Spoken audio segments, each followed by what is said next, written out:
Cine ರಂಗದ ಮಾಹಿತಿಗಾಗಿ subscribe ಮಾಡ್ಕೊಳ್ಳಿ ದಯವಿಟ್ಟು ವೀಕ್ಷಕರೇ. ಇದು ನನ್ನ ದಾರಿ ಯೂಟ್ಯೂಬ್ ಚಾನಲ್ನ ಅಭಿನಯ ಚಕ್ರವರ್ತಿ ಕಿಚ್ಚ ಸುದೀಪ್ ರವರ ವಿಕ್ರಾಂತ ರೋಣ ಚಿತ್ರ ಕಳೆದ ಒಂದು ವಾರದಿಂದ ಸುದ್ದಿಯಲ್ಲಿತ್ತು. ಈಗ ಎಲ್ಲ ಸೋಷಿಯಲ್ ಮೀಡಿಯಾದಲ್ಲೂ ವಿಕ್ರಾಂತ ರೋಣ ಮೊದಲ ಟ್ರೆಂಡಿಂಗ್ನಲ್ಲಿದೆ. ಕಾರಣ, ವಿಕ್ರಾಂತ ರೋಣ ಚಿತ್ರದಲ್ಲಿನ ವಿಶೇಷ ಪಾತ್ರವೊಂದಕ್ಕೆ ಬಾಲಿವುಡ್ನ ಖ್ಯಾತ ನಟಿ ಜಾಕ್ವಲಿನ್ ಫರ್ನಾಂಡಿಸ್ ರವರು ಬೆಂಗಳೂರಿಗೆ ಆಗಮಿಸಿದರು.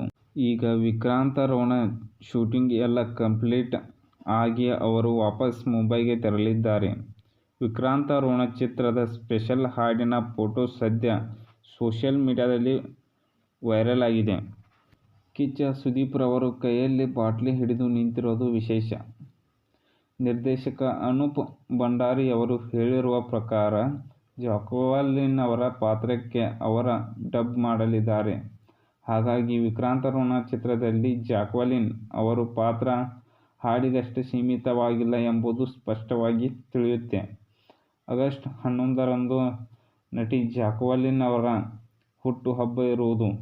ಆ ದಿನ ವಿಕ್ರಾಂತ ರೋಣ ಚಿತ್ರದಲ್ಲಿನ ಜಾಕ್ವಲಿನ್ ರವರ ಪಾತ್ರ ಫಸ್ಟ್ ಲುಕ್ ಪೋಸ್ಟರ್ ಬಿಡುವ ಸಾಧ್ಯತೆ ಇದೆ ಮತ್ತು ನಾಳೆಯಿಂದ ಥಿಯೇಟರ್ ಓಪನ್ ಮಾಡಲು ರಾಜ್ಯ ಸರ್ಕಾರ ಅನುಮತಿ ನೀಡಿದೆ. ವೀಕ್ಷಕರೇ, ಈ ಒಂದು ವಿಡಿಯೋ ನಿಮಗೆ ಇಷ್ಟವಾಗಿದ್ದರೆ ನಮ್ಮ ಚಾನಲ್ ಸಬ್ಸ್ಕ್ರೈಬ್ ಮಾಡಿ, ಹಾಗೆ ವಿಡಿಯೋಗೆ ಒಂದು ಲೈಕ್ ಮಾಡಿ ಮತ್ತು ಮುಂದಿನ ವಿಡಿಯೋಗಾಗಿ ಕಾಯ್ತಾ ಇರಿ. ಬಾಯ್, ಟೇಕ್ ಕೇರ್.